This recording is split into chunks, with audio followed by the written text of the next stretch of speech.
Alright, Yummy Boomers. So today what we're going to cover is we're going to go over how to create uh, Instagram Stories templates so you can easily post to Instagram Stories every day, multiple times a day, without having to do too much extra work. So we're going to do this work ahead of time to create some nice templates for you.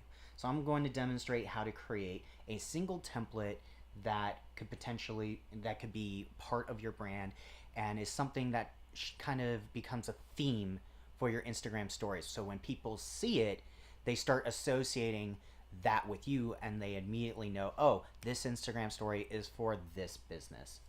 So the first thing that I'm going to do is I'm going to move over here to use custom dimensions, and it's going to show up with a width and height. For the width, I'm going to do 1080, and for the height, I'm going to do 1920. You'll notice that this looks like it's HD resolution. It's kind of HD resolution. It's HD resolution flipped on its side. So HD resolution is usually 1920 by 1080, but we flipped it around so that way we can have that vertical look that Instagram Stories demands. So I'm going to click Design, and it always opens up in a new tab. So the very first thing I see is a blank canvas. So one of the things I'm going to do is I'm going to increase the size just a little bit. Now this isn't increasing the size of the canvas, it's just increasing my view.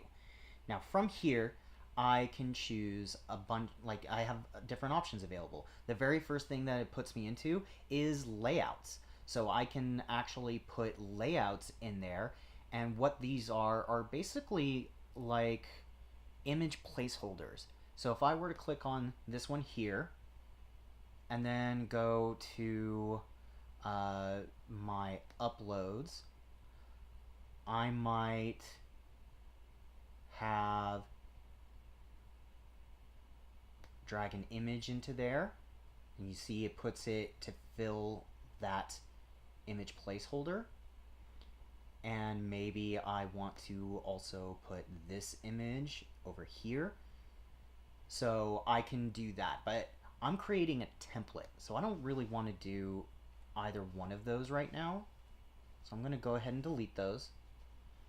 I'm going to have this blank canvas. Now, for me, one of the easiest things to do, you can like have the background be a solid image. So you can actually go to layouts, you can go to this. If you want certain images to always be used for your Instagram stories, then you can do this and then drop those images in there. You just create a new template for each image. But I'm not going to do that. For my Instagram stories, I generally like to do a particular color. So one thing I'm going to do is I'm going to go to background. So background, I can choose a solid color or I can choose some sort of pattern. Now, what I'm going to do is I'm going to select this pattern here because I really like this pattern. Now, if I click on this pattern, then I can actually change its color. I can also add a filter if I wanted to. I can make it more grayscale.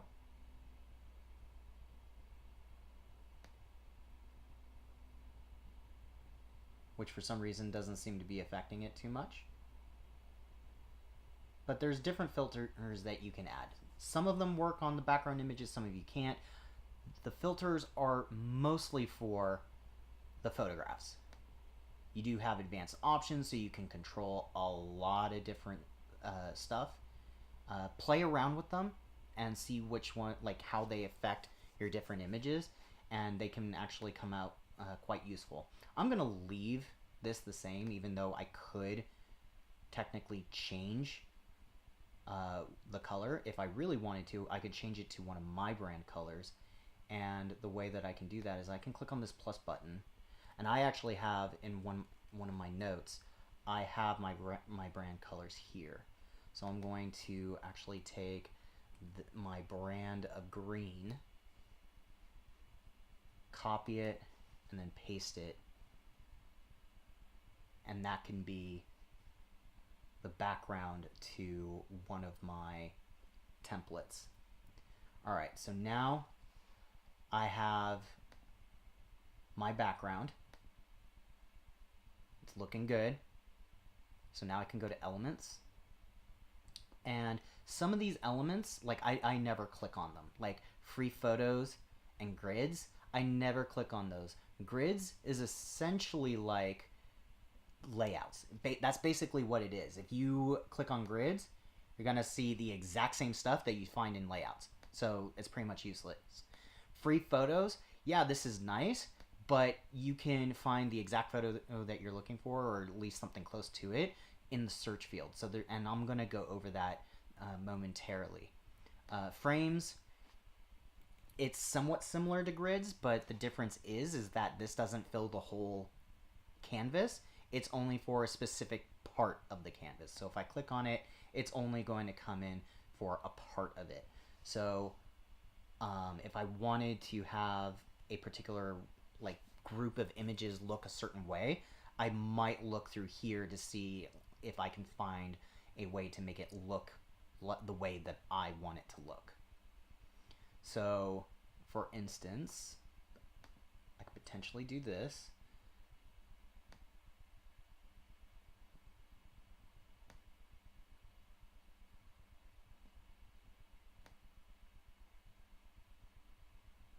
I'll move it up to here. And if you remember, I have this pattern of green here. So I could do that if I wanted to. I don't really like the way that looks, so I'm gonna go ahead and delete that. I just like that background. But yeah, you can use frames to make your images look a specific way. Shapes, occasionally I use shapes for different reasons. Some of the shapes, you'll notice that it looks like there are multiple colors, but not all of them that look like they have multiple colors will actually allow you to adjust multiple colors. So like if I were to do this one, notice it only gives me the option of adjusting the black, and that was because the other frame is actually transparent. It's see-through, so there's nothing to adjust there. But for this, it does have two colors that allow me to adjust. So if I wanted to change those colors, I could. So I'll occasionally use shapes when I find it useful for the particular situation. Then you've got lines. And lines can occasionally be useful. It all depends on the look that you're going for. So what I'm going to do is I'm going to see if I can find a line that works for me. I actually like this one right here. I'm going to click on that.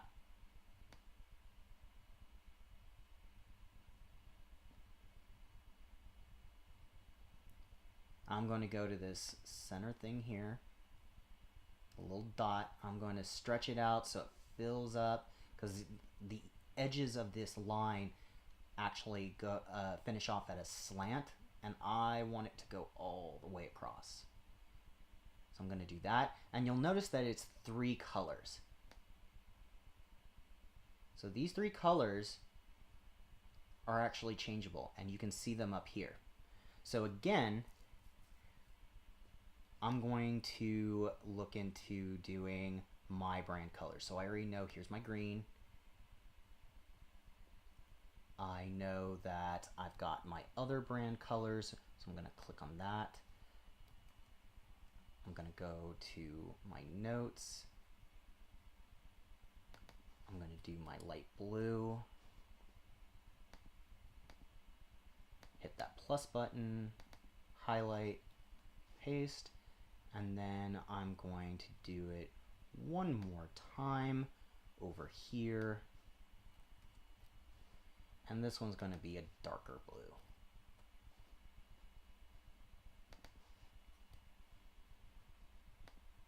Alright, so there are my brand colors, but I'm also finding, hey, this green, because it's the same green as I used here, it's kind of blending in. I really want to have my 3 brand colors here at the top. So what I'm going to do is I'm going to go back to background and change that back to its original color. I actually like that. So I'm going to just leave it like that. And Now you're probably thinking, oh great, but so you got this line, but now you're going to have to do all that work to change the colors and get it the right size and everything like that. So what I'm going to actually do is I am going to copy it. So that creates a second version of it, exactly the same. And I'm going to drag this all the way down to the bottom. You'll see the grid lines come up. So this is letting me know it's centered. It's letting me know it's in alignment with another object. Grid lines actually come up to let me know when I reached the edge of the canvas. So those are all very useful. So I can have these at just the top and the bottom. If I really wanted to, I could also copy it again, take that copy, and then use this looping arrow to turn it on its side.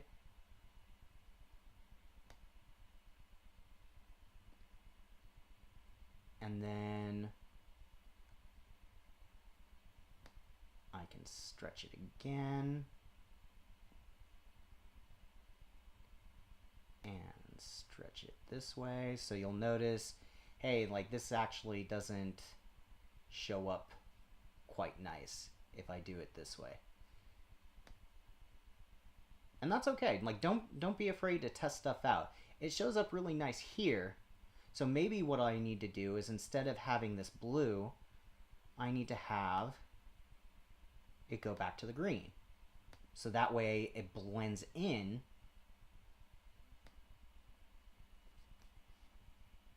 with the green that's already there. Now here's a little trick that you can do. If you hold down the Option key on a Mac, the Alt key on a PC, and then click and drag an object, then what you can do is you can actually clone it and drag it at the same time. It's a really nice, simple trick that you can do. Very useful. And so again, we're running into that color battle here. So what I'm going to do is I'm going to click on that, and I'm going to change both of the greens to my blue. So now I've got both of these, they line up, they blend in, but I'm looking at it going, you know what? I don't like the frame all the way around, so I'm going to click on it and delete it. Click on it, delete it. And now I just have it on top and bottom, which is great. And you know what? Maybe I've decided, hey, I'd actually like these to be opposite, so I can flip this.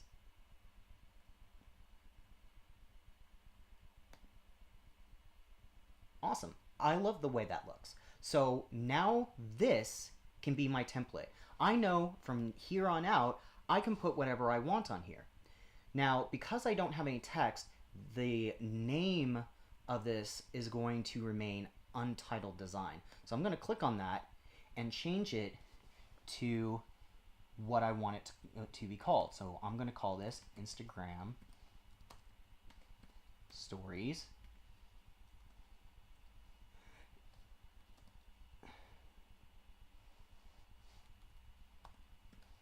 Template. And I'm going to say this is a demo. I'm going to hit done. And now I have my template.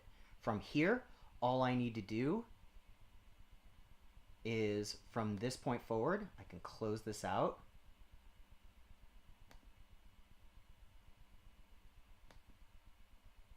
And it shows up here in all my stuff. From here, I can click on this button, simply make a copy. Shows up as copy of and the name of your template.